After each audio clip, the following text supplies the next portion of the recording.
साल 2002 की सर्दियों की एक रात थी। 4 कॉलेज की लड़कियां निधि, साक्षी, अनु और रितिका एक हैलोवीन पार्टी से लौट रही थी।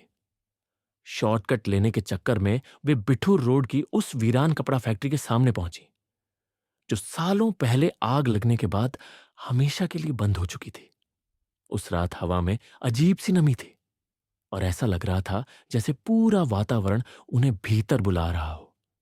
फैक्ट्री के अंदर कई साल पहले एक भयानक आग में 5 मजदूरों की जान चली गई थी, लेकिन विचित्र बात यह थी कि उनके शव कभी मिले ही नहीं। बस दीवारों पर जलती हथेलियों के निशान और टूटी मशीनों की खामोशी बची थी। कई लोगों का मानना था कि फैक्ट्री मालिक ने किसी तांत्रिक क्रिया के तहत आत्माओं को कैद करने की कोशिश की थी, जिससे फैक्ट्री हमेशा के लिए अभिशप्त हो गई। अनु और रितिका ने मजाक मजाक में फैक्ट्री के अंदर जाने की सोची, जबकि निधि और साक्षी बाहर रहीं।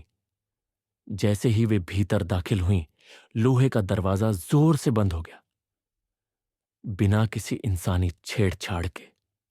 अंदर की दीवारों पर अजीब भाषा में कुछ लिखा था, जिसे कोई समझ नहीं पा रहा था। तभी एक पुरानी मशीन अपने आप चालू हो गई और उस पर ताजा खून के धब्बे थे। अनु ने एक नोट देखा जिस पर लिखा था, हम अधूरा छोड़ दिए गए, अब हमारी मशीनें नहीं, हमारी आत्माएं चलती हैं। रितिका का चेहरा अचानक सफेद पड़ने लगा। उसकी आंखों की पुतलियां काली हो चुकी थी। वह जमीन पर गिर पड़ी और तभी पूरे फैक्ट्री में जोर की चीख गूंज उठी। बाहर खड़ी निधि और साक्षी ने अंदर भागने की कोशिश की, लेकिन दरवाजा जाम था। अंदर से एक गूंजती हुई आवाज आई, तुमने उन्हें जगा दिया है। जब दरवाजा खुला, अनु बेहोशी की हालत में मिली और रितिका गायब। फिर कभी उसका कोई सुराग नहीं मिला। पुलिस आई, जांच हुई, लेकिन फैक्ट्री से कोई सबूत नहीं मिला।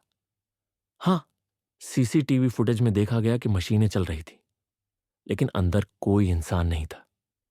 अनु जब अस्पताल में होश में आई, उसने बताया कि वहां एक आदमी था, जिसके चेहरे का आधा हिस्सा जला हुआ था। आंखें अंगारे की तरह चमक रही थी। वो रितिका को खींचते हुए मशीन की तरफ ले गया और बोला, अब ये मेरी है। आज भी जब अमावस्या की रात आती है, फैक्ट्री से लाल रोशनी निकलती है। आसपास के जानवर उस जगह से दूर भागते हैं। रात 2 बजे मशीनों की आवाज सुनाई देती है, जब वहां कोई नहीं होता। कुछ लोग कहते हैं कि दीवारों पर हर महीने नए निशान बनते हैं, जैसे कोई छुपकर लिख रहा हो कि मैं अब भी यहां हूं। स्थानीय लोगों का मानना है कि उस फैक्ट्री में उन 5 मजदूरों की आत्माएं अब भी बंधी हुई हैं और वे हर साल एक नया कर्मचारी अपने साथ जोड़ते हैं, ताकि उनका अधूरा काम पूरा हो सके। क्या आप भी कभी उस फैक्ट्री के सामने से गुजरे हैं? क्योंकि कुछ कहानियां बस सुनी नहीं जाती, महसूस होती हैं। और भी डरावनी कहानियां सुनना चाहते हैं तो हमारे चैनल को सब्सक्राइब करें और वीडियो के लिए लाइक करें।